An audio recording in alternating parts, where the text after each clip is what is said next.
Jhunjhunu police को मिली बड़ी कामयाबी, भारी मात्रा में अवैध हथियार और कारतूस किए जब्त, मुलजिमों को किया गिरफ्तार। पिस्टल, 3 देसी कट्टे, 4 पिस्टल, 2 मैगजीन, 35 जिंदा कारतूस पुलिस ने किए बरामद। 4 आरोपियों को किया गिरफ्तार।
जानता है और स्पेशल टीम में सब मिलकर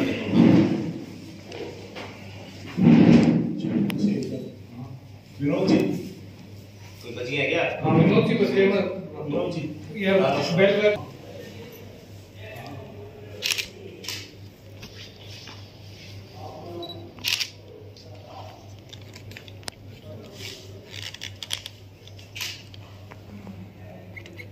टीम में उसका नाम प्रेस नोट में लिखा हुआ है और बाकी जो हमारे SHOs हैं और जो थाने लेवल की टीम है उनका नाम भी प्रेस नोट में लिखा हुआ है, तो उनका स्पेशल कंट्रीब्यूशन रहा है।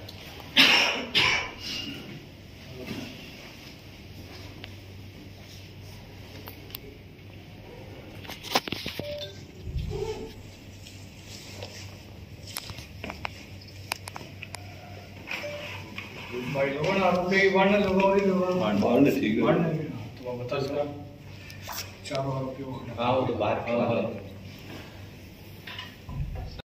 एक पिस्टल की खाली मैगजीन और टोटल 16 जिंदा राउंड और 3 फायर किए हुए खाली राउंड ये बरामद किया। और एक लास्ट जो हमने कार्रवाई की, ये रविंद्र उर्फ रवि नाम है इसका, ये कुलोद खुर्द थाना सदर का रहने वाला है और इसके कब्जे से हमने 1 देसी पिस्टल, 1 मैगजीन और 2 जिंदा कारतूस जब्त किए। तो टोटल ये जो हमने कार्रवाई की है, ये योगेश को पहले पकड़ा और उसकी सूचना पर 3 और अन्य जगह कार्रवाई की। इस टोटल कार्रवाई में हमने टोटल 4 मुलजिमानों को गिरफ्तार किया है और इनके कब्जे से 4 पिस्टल, 3 देसी कट्टे, 2 मैगजीन, 35 जिंदा कारतूस और 3 खाली किए हुए केस ये जब्त किए। ये कहाँ से लाते हैं सब कुछ पता चला? ये अभी प्रारंभिक अभी पूछताछ कर रहे हैं। कुछ सप्लायर्स जो बड़े सप्लायर्स हैं, एक जयपुर का है, एक अलीगढ़ यूपी का है, इनके नाम अभी सामने आए हैं प्रारंभिक पूछताछ में और हमारी टीम इनके पीछे भी लगी हुई है। जल्द से जल्द इन्हें भी गिरफ्तार करने का प्रयास करेंगे। सर किस गैंग से जुड़ा हुआ था ये JM गैंग बोलता है अपने आप को कि भाई मैं JM गैंग से जुड़ा हूँ और JM गैंग के और भी जो सदस्य हैं उनके ऊपर भी हमारी कड़ी निगरानी और प्रयास है कि अगर किसी और इस तरह की गतिविधियों में संलिप्त है तो उनके विरुद्ध भी कार्रवाई की जाए। जो हथियार इसने सप्लाई किए थे वो उनका रिकॉर्ड क्या है? ये अभी जैसा मैंने बताया कि अभी जो ये बता रहा है कि इसके पास हथियार आए कहाँ से, ये जयपुर में एक बड़े सप्लायर का नाम ले रहे हैं और एक अलीगढ़ यूपी में एक बड़े सप्लायर का नाम ले रहे हैं। तो अभी इस विषय में अभी अनुसंधान होगा, अभी इससे और डिटेल में पूछताछ करेंगे और अनुसंधान करेंगे और बाकी जो बड़े सप्लायर्स का नाम आ रहा है उनको भी गिरफ्तार करने का पूरा प्रयास किया जाए। चूंकि सर ये भी फरार था, तो ये फरारी कहाँ काट रहा था, कैसे?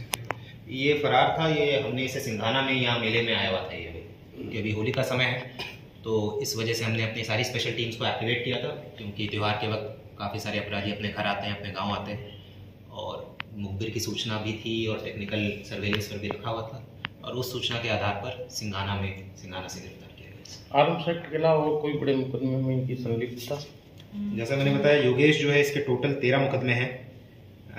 ज़्यादातर जो है 3/25 आर्म्स एक्ट के हैं 307 का मुकदमा है, 308 का मुकदमा है, आबकारी अधिनियम के अंदर भी मुकदमा है, 395 डकैती का भी मुकदमा इसके ऊपर है। ये अभी फिलहाल 4 प्रकरण में भी वांछित था, 3 सिंघाना के हैं और 1 शिप्रापत थाना जयपुर में भी एक प्रकरण में वांछित चल रहा है। ठीक है, इसके अलावा ये बात करें तो आचार संहिता के बाद में क्या क्या कार्रवाई, धरपकड़ या सीजर की जो कार्रवाई है वो कितनी क्या? आचार संहिता लगे हुए करीब 9 दिन हुआ है। 16 तारीख को आचार संहिता लगी थी और पिछले 9 दिनों में झुंझुनू जिले में केवल पुलिस के द्वारा 7 करोड़ 58 लाख रुपए की कार्रवाई हुई है, जो कि पिछले जो 2019 के चुनाव से अगर तुलना करें तो उस वक्त जो आचार संहिता लगी थी उसमें पूरे आचार संहिता के दौरान केवल 27 लाख रुपए की कार्रवाई हुई थी और अभी हमने केवल 9 दिनों में ही 7.5 करोड़ के ऊपर की कार्रवाई की है, जो कि ऑलमोस्ट 28 गुना है। इसमें आबकारी अधिनियम के अंदर हमने 24 प्रकरण दर्ज किए हैं पिछले 9 दिनों में। 3000 लीटर से ज़्यादा अवैध शराब जब्त किया है। NDPS एक्ट के अंदर 6 प्रकरण दर्ज किए हैं और 11 kg 700 ग्राम अवैध मादक पदार्थ जब्त किया है।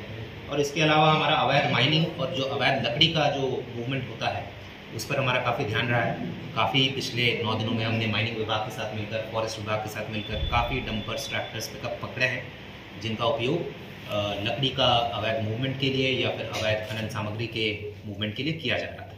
तो ये सारे जो हमने अभी पिछले 9 दिनों में जो कार्रवाई की है 7.5 करोड़ के ऊपर की। और मैं बताना चाहूँगा पूरे राजस्थान में झुंझुनू जो है टॉप के 4-5 जिलों में है इन टर्म्स ऑफ सीजर्स की जो कार्रवाई हुई है और उसका जो वैल्यूएशन है। सर, किस तरह की प्लानिंग की है चुनाव को लेकर कि किस तरह कार्रवाई की है, कितनी टीमें लगाई गई है, क्या किया गया?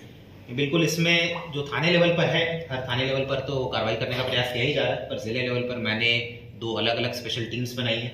सबका अपना अपना एरिया ऑफ स्पेशलाइजेशन है। कोई NDPS एक्ट पर कार्रवाई कर रहा है, कोई आबकारी अधिनियम में कार्रवाई कर रहा है, कोई माइनिंग और अवैध लकड़ी के मूवमेंट पर कार्रवाई कर रहा है, कोई इनामी अपराधियों के पीछे पड़ा है, कोई आर्म्स एक्ट के अंदर कार्रवाई कर रहा है। तो सबकी अलग अलग सब टीम्स बनाई हुई है और मुझे ये कहते हुए काफ़ी खुशी है कि पिछले 9 दिनों में इन्होंने काफ़ी अच्छा आउटकम दिया है, काफ़ी अच्छे कार्रवाई की है, चाहे वो आर्म्स एक्ट के अंदर हो, चाहे वो आबकारी में हो, चाहे वो NDPS में हो। और अभी भविष्य में भी बिल्कुल ऐसे ही कार्रवाई हम कंटिन्यू रखेंगे और चुनाव को शांतिपूर्वक निष्पक्ष तरीके से। हरियाणा बॉर्डर पे कोई विशेष सुरक्षा के पुख्ता इंतजाम?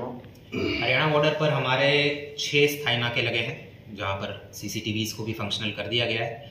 और साथ ही साथ जो हरियाणा बॉर्डर के अपने हरियाणा राज्य के जो भिवानी जिला और महेंद्रगढ़ जिला पड़ता है, वहाँ के जो पुलिस अधिकारी हैं उनके साथ हम निरंतर संपर्क में रहते हैं, उनके साथ समन्वय भी करते हैं। वो अपनी तरफ भी नाकाबंदी करते हैं, हम अपनी तरफ भी नाकाबंदी करते हैं। साथ ही साथ जो हमारी FST SST भी है वो भी वहाँ पर बॉर्डर एरियाज़ में काफ़ी सक्रिय है। और अभी कल आबकारी विभाग ने भी काफ़ी एक बड़ी कार्रवाई की है, हमारे साथ समन्वय करके काफ़ी बड़ा एक कंटेनर पकड़ा था। तो ज़िले के जितने भी विभाग हैं, चाहे वो पुलिस हो, आबकारी विभाग हो, फॉरेस्ट हो, माइनिंग हो, सब बिल्कुल एक साथ समन्वय करके कार्रवाई कर रहे हैं। और उद्देश्य यही है कि बिल्कुल निष्पक्ष और शांतिपूर्वक तरीके से लोकसभा चुनाव संपन्न करें। Thank you sir. Thank you.